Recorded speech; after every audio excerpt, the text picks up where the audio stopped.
Hello everyone, as we continue our adventures of the book entitled Paddington at Large. This is chapter 3 and it's called Goings On at number 32. Paddington woke with a start and then sat up in bed rubbing his eyes. For a moment or two he wasn't quite sure where he was, but gradually, as a number of familiar objects swam into view, he realized with surprise that he was in his own room. The afternoon sun was streaming in through the window, and after blinking several times, he lay back again with his paws behind his head and a thoughtful expression on his face. Although he wasn't quite sure what had disturbed him, he felt very glad he'd woken when he did, for he had been in the middle of a particularly nasty dream about a large jar of his special marmalade from the cut-price grocer in the market. In the dream, something had gone wrong with the lid, and no matter how much he tried, nothing would budge it. Mrs. Bird's best tin opener had broken off at the handle, and when he tried squeezing it in a door jamb, the door had fallen off. Even Mr. Brown's hammer and cold chisel had made no impression at all, and after several bangs, the head had flown off the hammer and broken the dining room window.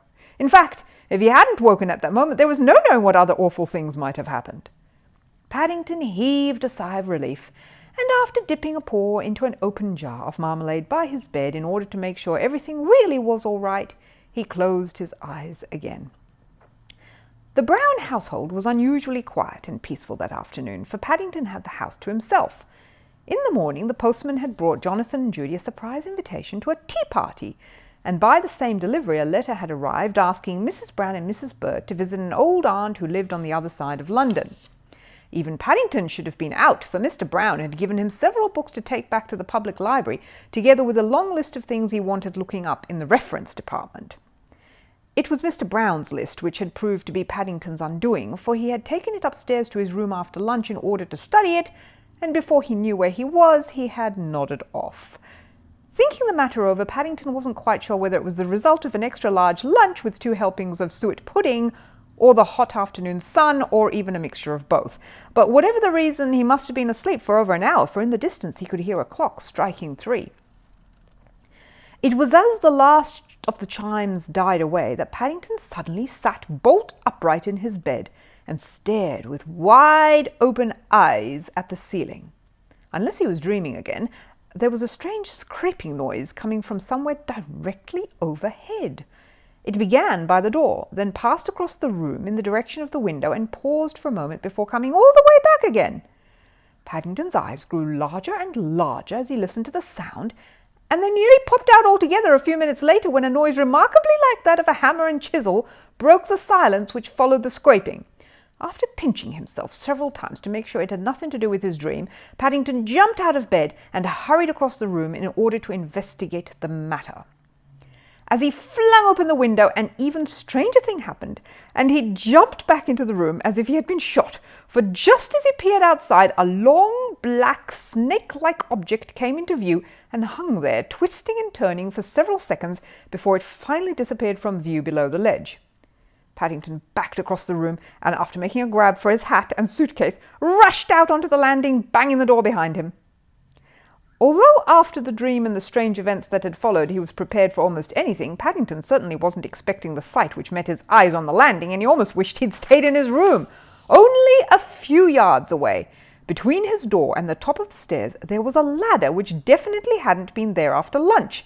It was leaning against the trap-door in the ceiling, and worse still, the trap-door itself was wide open. Paddington was a brave bear at heart, but even so it took him several moments to pluck up his courage again. After pulling his hat well down over his head and carefully placing his suitcase at the top of the stairs in case of an emergency, he began climbing slowly up the ladder. It was when he reached the top rung and peered over the edge into the loft that Paddington's worst suspicions were realized. For there, tiptoeing across the rafters with a torch in one hand and what looked like a long knife in the other, was a man in trilby hat and blue overalls. Holding his breath, Paddington considered the matter for several seconds before coming to a decision. As quietly as possible, he stretched his paw into the darkness until he felt the edge of the trapdoor, and then he flung it back into place and pushed the bolt home as hard as he could before scrambling down the ladder onto the landing and safety. All at once, There was a commotion in the roof as someone started to shout, then several bumps, followed by the sound of banging on the other side of the trapdoor. But by that time Paddington was much too far away to hear what was going on. The sound of the Browns' front door slamming had added itself to the general hubbub, and he was halfway down Windsor Gardens, hurrying along the pavement with a very determined expression on his face indeed. All in all, he decided that, bad though his dream had been, things had been even worse since he'd woken up, and it was definitely time to call for help. After rounding several corners, Paddington at long last reached the place he had been looking for. It was a large, old-fashioned stone building which stood slightly apart from the rest on a corner site. Most of the windows had bars across them. At the top of some steps leading up to the entrance there was a blue lamp with the word "Police" written across it in white letters. Paddington hurried up the steps and then paused at the entrance. Leading from the hall there was a number of doors, and it was difficult to decide which was the best one. In the end he picked a large brown door on his right. It looked more important than any of the others, and Paddington was a firm believer in going to the top whenever he had an emergency. After knocking several times, he waited with his ear against the keyhole until he heard a gruff voice call out, "Come in!" and then he pushed the door open with his paw. The only person in the room was a man sitting behind a desk near the window, and he looked rather cross when he saw Paddington. "You've come to the wrong place," he said. "Undesirables are supposed to report round the back." "Undesirables!" exclaimed Paddington hotly, giving the man a hard stare. "I'm not undesirable, I'm a bear."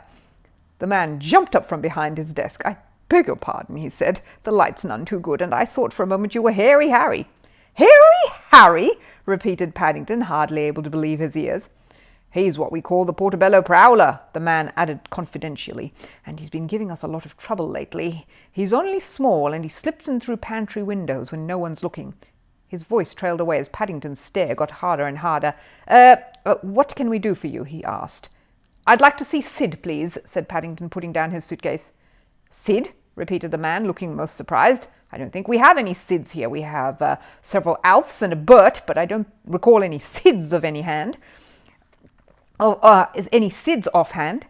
"It says on the notice outside you've got one," said Paddington firmly. "It's written on the door." The man looked puzzled for a moment, and then his face cleared. "Oh, you don't mean Sid, you mean CID. That's quite a different matter," he explained. "CID stands for Criminal Investigation Department." "Well, there's a criminal in Mr. Brown's roof," said Paddington, not to be outdone, "and I think he needs investigating." "A criminal in Mr. Brown's roof," repeated the man, taking a notepad and pencil as he listened while Paddington went on to explain all that had taken place. "Good work, Bear!" he exclaimed when Paddington had finished talking. "We don't often catch anyone red-handed. I'll send out an alert at once." With that he pressed a button on the side of his desk, and in a matter of seconds the police station became a hive of activity. In fact, Paddington hardly had time to adjust his hat and pick up his suitcase before he found himself being led by several policemen into a yard at the back of the building, where he was bundled into the back seat of a large black car. Paddington felt most important as the car shot down the road in the direction of Windsor Gardens. He had never been inside a police car before, and it was all very interesting. He didn't remember ever having travelled quite as fast either, and he was most impressed when a policeman on point duty held up all the other traffic and waved them across some lights which were at red. "Right, Bear," said the CID man as the car screeched to a halt outside the Browns' house. "Lead the way, only watch out. If he's got a knife, he may be dangerous." Paddington thought for a moment and then raised his hat. "After you," he said politely. Taking things all round, Paddington felt he'd had his share of adventures for one day, and apart from that he was anxious to make sure his store of marmalade was safe before anything else happened. "Do you mean to say," exclaimed the policeman as he looked down at the man in the blue overalls, "you were putting up a television aerial all the time?" "That's right, officer," said the man, "and I've got a letter from Mr. Brown to prove it. Gave me the key of the house, he did. Said there would be no one else here as he was getting rid of them for the day, and I was to let myself in on account of it being a special surprise for the rest of the family, and he didn't want them to know about it." The man in the overalls paused for breath and then handed a card to the policeman. "Higgins is the name, Tip-Top Tellies. If you ever want a job done, just give me a ring." "Tip-Top Tellies?" repeated the CID man, looking distastefully at the card. He turned to Paddington. "I thought you said he had a knife, Bear." "That wasn't a knife," said Mr. Higgins. "That was my tweaker." "Your tweaker?" exclaimed Paddington, looking most upset. "That's right," said Mr. Higgins cheerfully as he held up a long screwdriver. "Always carry one of these on account of having to give the old tellies a tweak when they want adjusting. Tell you what," he added as he waved his hand in the direction of a large cabinet which stood in one corner of the dining room, I'm nearly ready to switch on. Just got to connect the aerial. With this young bear's permission, I vote we take 5 minutes off and brew up a nice cup of tea. There's nothing like a nice cup of tea for cooling things down." Mr. Higgins gave Paddington a broad wink. "If there's a detective play on, we might even pick up a few hints." As a spluttering noise came from one of the policemen, Paddington disappeared hurriedly in the direction of the kitchen. The CID man's face seemed to have gone a rather nasty shade of red, and he didn't like the look of it at all. All the same, when he returned a few minutes later, staggering under the weight of a tray full of cups and saucers and a large plate of buns, even the policeman began to look more cheerful, and in no time at all the dining room began to echo with the sound of laughter as everyone recounted their part in the afternoon's adventure. In between explaining all about the various knobs on the television and making some last-minute adjustments, Mr. Higgins kept them all amused with tales of other adventures he'd had in the trade. In fact, the time passed so quickly everyone seemed sorry when at last it was time to leave. "I've just sold 2 more television sets," whispered Mr. Higgins, nodding towards the policeman as he paused at the door. "So if I can ever do you a favour, just let me know. One good turn deserves another." "Thank you very much, Mr. Higgins," said Paddington gratefully. Having waved goodbye to everyone, Paddington shut the front door and hurried back into the dining room.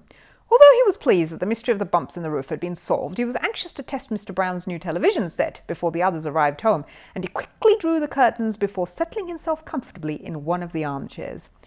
In the past, he had often watched television in a shop window in the Portobello Road, but the manager had several times come out to complain about his breathing heavily on the windows during the cowboy films, and Paddington was sure it would be much nicer to be able to sit at home and watch in comfort.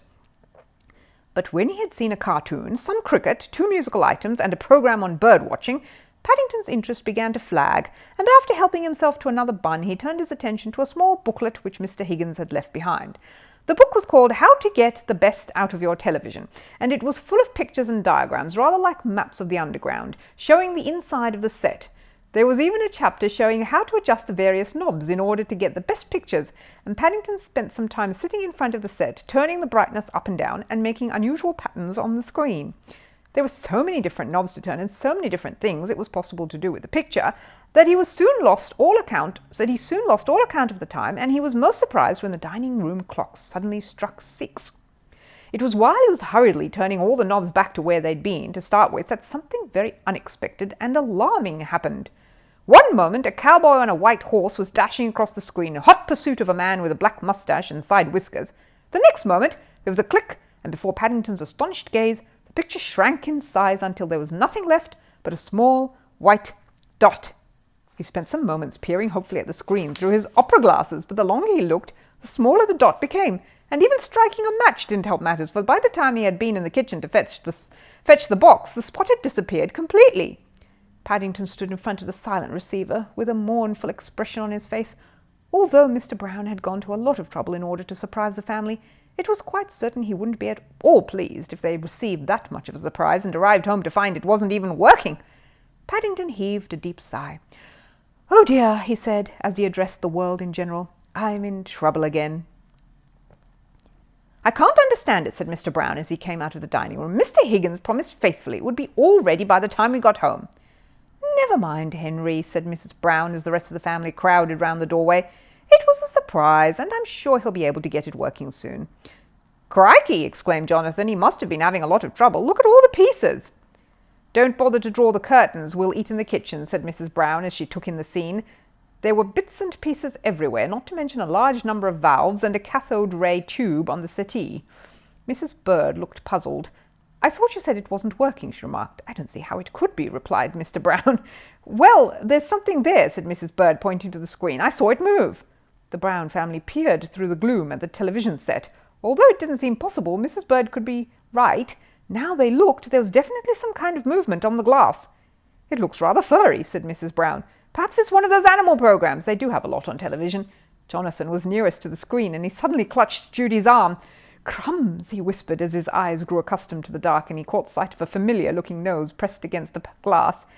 "It isn't a program, it's Paddington! He must be stuck inside the cabinet!" "This is most interesting," said Mr. Brown, taking out his glasses. "Switch on the light, someone. I'd like a closer look."